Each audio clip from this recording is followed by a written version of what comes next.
ನೀವೆಲ್ಲರೂ ಕಾಯ್ತಾ ಇರುವಂತ ರಾಶಿ ಭವಿಷ್ಯ, ನಿಮ್ಮ ರಾಶಿಗೆ ಏನೆಲ್ಲ ಫಲಾನುಫಲಗಳು ಇದೆ ಅನ್ನೋದನ್ನ ಗುರೂಜಿ ನಮಗೆ ತಿಳಿಸ್ಕೊಡ್ತಾರೆ. ಗುರೂಜಿ, ಆರಂಭ ಮಾಡ್ತೀರಾ?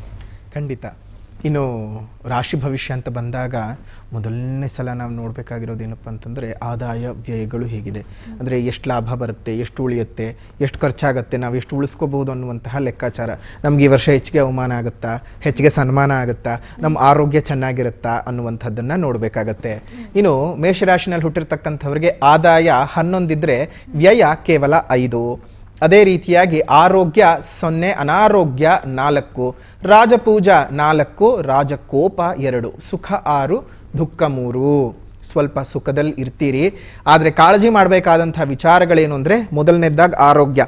ಯಾಕಂದರೆ ನೋಡಿ, ನಿಮಗೆ ವ್ಯಯ ಶನಿ ಇದೆ, ಜೊತೆಗೆ ಗುರುಬಲ ಬೇರೆ ಇಲ್ಲ.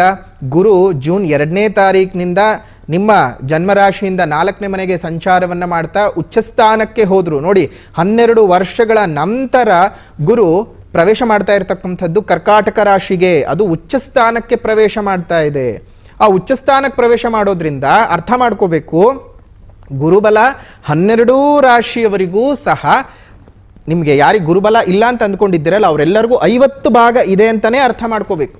ಅಂದರೆ 12 ರಾಶಿಗಳೆಲ್ಲರಿಗೂ ಸಹ ಗುರುಬಲ ಒಂದು ಹಂತಕ್ಕೆ ಇದೆ, ಕಾರಣ ಉಚ್ಚಸ್ಥಾನ ಆಗಿರೋದ್ರಿಂದ. ಇನ್ನು ಈ ಶನಿಯ ವಿಚಾರ 7.5 ನಡೀತಾ ಇದೆ. 7.5ಕ್ಕೆ ತುಂಬ ತಲೆಬಿಸಿ ಮಾಡ್ಕೊಳ್ಳುವಂಥ ಅವಶ್ಯಕತೆ ಇಲ್ಲ.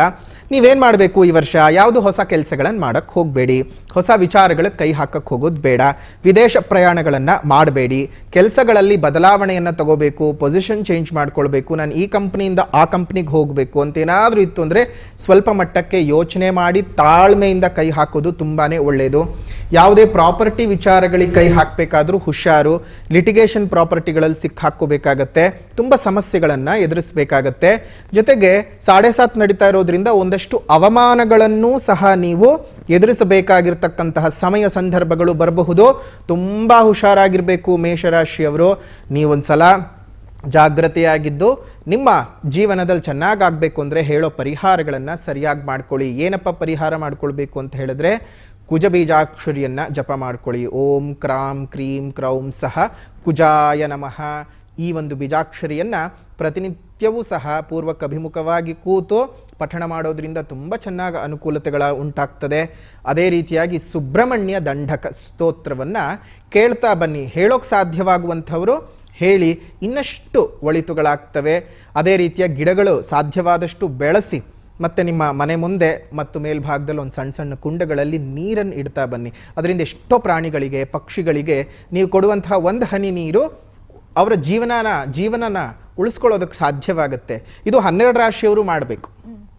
ನೀರು ಕೊಡೋದು ಏನೂ ಇಲ್ಲ, ನೀವೇನು ಎಲ್ಲೋ ಸಂಪಾದನೆ ಮಾಡ್ಕೊಂಡಿದ್ರೆ ದುಡ್ಡು ಸೂರ್ಯರೇ ಅಂತ ಯಾರೂ ಹೇಳ್ತಾ ಇಲ್ಲ. ನೀವು ಒಂದೊಂದು ಬಟ್ಲುಗಳಲ್ಲಿ ನೀರಿಡಿ, ಎಷ್ಟೋ ಪಕ್ಷಿಗಳಿಗೆ ಈ ಬಿರು ಬೇಸಿಗೆ ಕಾಲಕ್ಕೆ ಅನುಕೂಲಗಳಾಗುತ್ತೆ.